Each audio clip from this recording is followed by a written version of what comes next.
पाकिस्तान के कर्जों के बारे में IMF ने वार्निंग जारी कर दी है और पाकिस्तान का कर्जा जून 2020 तक GDP का 5% बढ़ जाएगा। क्या अहदाफ रखे गए थे, कितना बढ़ रहा है, इसकी वजूहात क्या हैं? इस्लामाबाद से इकराम होती साहब हमारे साथ मौजूद हैं। होती साहब, कहिएगा क्या वजूहात हैं, क्या वार्निंग्स हैं जो IMF ने जारी की हैं? जी, वार्निंग की बुनियाद ये है कि पाकिस्तान को अपने जो कर्जे हैं डॉलर में वो 70% GDP से नहीं बढ़ने चाहिए। सही। अब ये वार्निंग दे रही है IMF के आपके कर्जे 90% बढ़ जाएंगे। उसके लिए आपने मुख्तलिफ ममालिक से, चीन से, सऊदी अरब से, UAE से कर्जे भी ले रखे हैं, उसके बावजूद ये होगा।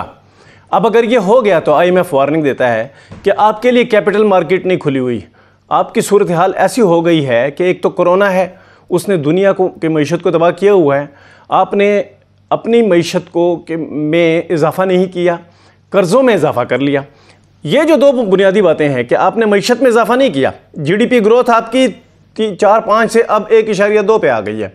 उसके अलावा आपने अपनी डॉलर के रिजर्व्स में इजाफ़ा नहीं किया, आपने तरसीलात ज़र जो बैरून मुल्क से पाकिस्तानी भेजते हैं उसमें इजाफ़ा नहीं किया, आपने कर्ज़ों में इजाफ़ा कर लिया है। कर्ज़े आपके 80 बिलियन डॉलर से 120 बिलियन डॉलर पे चले गए, 40 अरब डॉलर आपने कुछ थोड़े से ही अरसे में ये कर लिया है। अब जो वार्निंग है वो ये है कि आपके चूँकि ज़खायर जो हैं फॉरेन करेंसी के वो नहीं बढ़ रहे, एक्सपोर्ट ने नहीं बढ़ना आपके 1-2-3 साल, जो बाहर से पाकिस्तानी रकम भेजते हैं वो इस साल भी तकरीबन 3-4 अरब डॉलर कम आ रही है, वो 25 अरब डॉलर नहीं आ रही, वो 21 से भी आगे शायद ना बढ़े, वो भी कम आ रही है। आपकी एक्सपोर्ट भी इस साल 2 साल 3 साल कम होगी।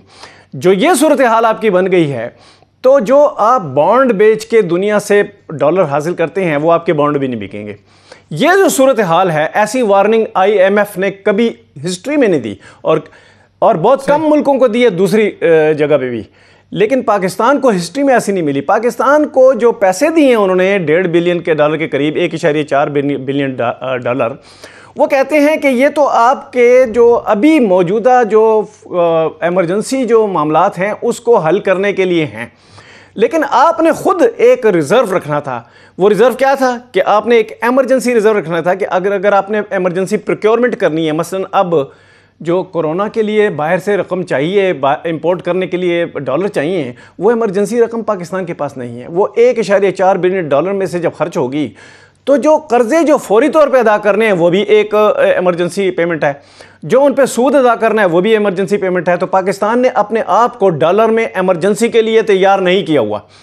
जो आपने कोरोना से निपटना है उसके लिए पैसे नहीं हैं, जो आपने इंपोर्ट करनी है उसके लिए पैसे नहीं हैं, जो आपने फौरी तौर पे प्रोक्योरमेंट करनी है यानी लोकल प्रोक्योरमेंट करनी है हुकूमत ने, उसके लिए पैसे नहीं हैं, जो आपने सूद अदा करना है उसके लिए पैसे नहीं है, जो आपने कर्ज की वापसी अदा करनी है वो पैसे नहीं है। और इस सूरत हाल में आपका जो डेट स्टॉक है, कर्जों का जो हुजम है वो बड़ी तेजी से बढ़ेगा। ये है असल वार्निंग। इस वार्निंग में पाकिस्तान को क्या करना चाहिए?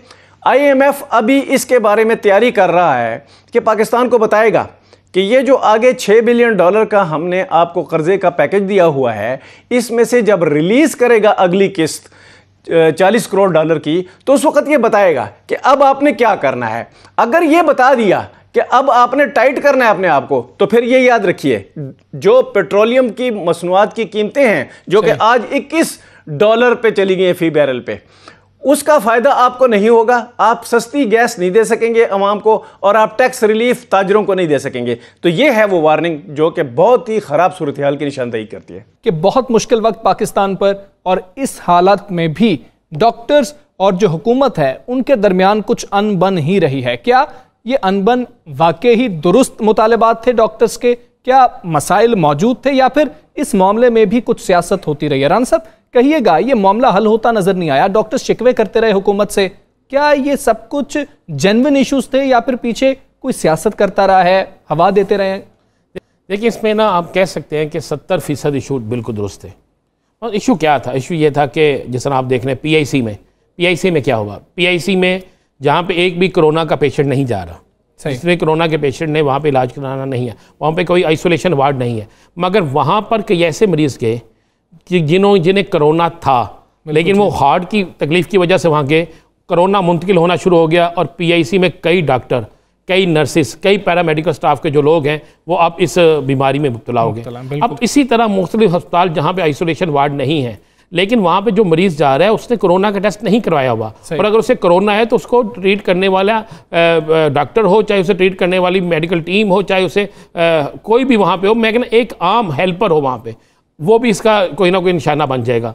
तो उसकी वजह से अब डॉक्टर्स जो हैं वो इतने खौफजदा हो चुके हैं कि वो उनकी डिमांड जो थी कि उन्हें वो तमाम सामान दिया जाए जिससे वो इलाज भी कर सकें और कम अज़ कम अपनी हिफाजत भी कर सकें, अपने आप को सेफ रख सकें इस कोरोना से। ये एक मुतालबे थे। अब इन मुतालबात के पीछे क्या होना शुरू हुआ, आप ज़रा थोड़ा सा गौर करना शुरू करें कि पहली दफ़ा हुआ कि पाकिस्तान पीपल्स पार्टी के डॉक्टर्स विंग जो है वो प्रेस कॉन्फ्रेंस कर रहे हैं, इससे पहले नहीं था। मियाँ मोहम्मद शहबाज शरीफ ने पाकिस्तान आने के बाद डॉक्टर्स में किटें तकसीम करना शुरू कर दी। अच्छा, जो किटें डॉक्टर्स में तकसीम की गई है ये वो कोरोना किट्स नहीं है, PPEs नहीं, ये नहीं है, बिल्कुल नहीं है। ये वो 180 या 200 रुपए की किट है जिसे बना के दे दिया गया, जो एक दिन में एक दफ़ा पहनी जा सकती है, उसके बाद पहनने के काबिल भी नहीं रहती। तो उसमें जो चीज़ समझ आ रही थी, जो एक रिपोर्ट भी इस पर तैयार हुई है कि इसमें तमाम लोगों ने अपने अपने साथ हमदर्दियाँ रखने वाले अपने विंग्स के जो डॉक्टर्स हैं उनको इस्तेमाल किया। डॉक्टर्स के मुतालबा जितने थे उनको बढ़ा चढ़ा कर कोशिश की कि कोई ऐसा फसाद बर्पा किया जाए कि अस्पतालों के अंदर डॉक्टर्स अपना काम करना छोड़ दें। और यही वजह है कि कुछ ये था, दूसरी तरफ कुछ ब्यूरोक्रेसी के अंदर भी कुछ ऐसी चीज़ें चल रही थी कि जो लोग अपनी अनापरस्ती पे आ चुके थे, या वो कह सकते हैं वो मैं ना मानू वाली चीज़ पे आ गए, तो जिस पर यह काम चलता रहा और चलते चलते काम इस पोजीशन तक पहुँच गया कि अब डॉक्टर वर्सेस हुकूमत ये एक ऐसा फड्डा चल रही है कि जिस जो ख़त्म होने का नाम नहीं ले रहा। इस वाले से बाकायदा रिपोर्ट है और इन रिपोर्ट्स में ये चीज़ें शामिल हैं कि किस किस डॉक्टर का किस सियासी जमात से ताल्लुक़ है, किसकी कितनी दफ़ा किससे राब्ते हुए, कौन लोग चाहते हैं ये प्रोटेस्ट ख़त्म ना हो, और कौन लोग हैं जो मीडिया में आकर ज़्यादा इस प्रोटेस्ट को आगे ले जाने के लिए काम कर रहे हैं, और कहाँ पर डॉक्टर पुरअमन अगर रहना चाहते हैं तो उन्हें बिल्कुल पुरअमन नहीं रहने दिया जाता, उन्हें जानबूझकर गुस्सा दिलाया जाता है और कोई ना कोई ऐसा काम कर दिया जाता है कि डॉक्टर वर्सेस हुकूमत कोई ना कोई फटा हो। देखें, इसमें सफ़र करेगा तो मरीज़ करेगा, इसमें सफ़र करेगा तो आम आदमी करेगा, इसमें ना तो हुकूमत का कुछ जाएगा ना शायद डॉक्टर्स का जाए। तो ये मामला है, ये कन्फर्म हो चुका है कि 70% तो देखें डॉक्टर्स के मुतालबात बिल्कुल दुरुस्त है, 30% पे सियासत हो रही है, और सियासत दो सियासी जमातों के दरमियान हो रही है। आप देखें कि अब मुस्लिम लीग नून जो है वो जाके मुख्तलिफ अस्पतालों में किट्स तकसीम करती हैं। देखें, वो जब किसी अस्पताल में जाती हैं वहाँ का पूरा अमला उनके साथ खड़ा होता है, वो नारेबाजी करते हैं, तो इसका मतलब है उनको कोई ना कोई उनके रूट्स तो मौजूद हैं, और जिन रूट्स को वो इस्तेमाल कर रहे हैं ताकि हुकूमत के खिलाफ तहरीक बने। कोरोना के बाइस हुकूमत के खिलाफ लोग नफरत करेंगे, हमें अस्पतालों में इलाज नहीं मिल रहा, कोरोना के मरीज़ जो है उनको इलाज नहीं हो रहा, और कोरोना जो है उस पर भी सियासत की जाए। तो ये दोनों चीज़ें जो है बिल्कुल क्लियर होकर सामने आई गई हैं। और हमारी इतला के मुताबिक आज इस पर एक इजलास भी हो रहा है, और इस इजलास के बाद डॉक्टर्स के मुतालबा तो पूरे हो जाएंगे, लेकिन उसके बाद देखा जाएगा कि किस जगह पर किसने सियासी कुव्वतों की बुना पर यह सब कुछ किया, फिर बाद में उसका भी इलाज ये हुकूमत किस तरीके से तसादुम की फ़ज़ा पैदा की जाती रही। रान साहब, कायद-ए-आज़म सोलर पार्क में भारत के मुकाबले में 2 गुना जो है उससे ज़्यादा टैरिफ दिया गया है। कितना नुकसान हुआ इसमें, कितनी माली बेज़ाब्तगियाँ हुई, कितनी किकबैक्स ली गई हैं, बात करेंगे। हमारे साथ मौजूद हैं इस्लामाबाद से मलिक सईद अवान। मलिक सईद अवान साहब, कहिएगा इस हवाले से कितनी किकबैक्स ली गई हैं, कौमी ख़जाने को कितना नुकसान हुआ है?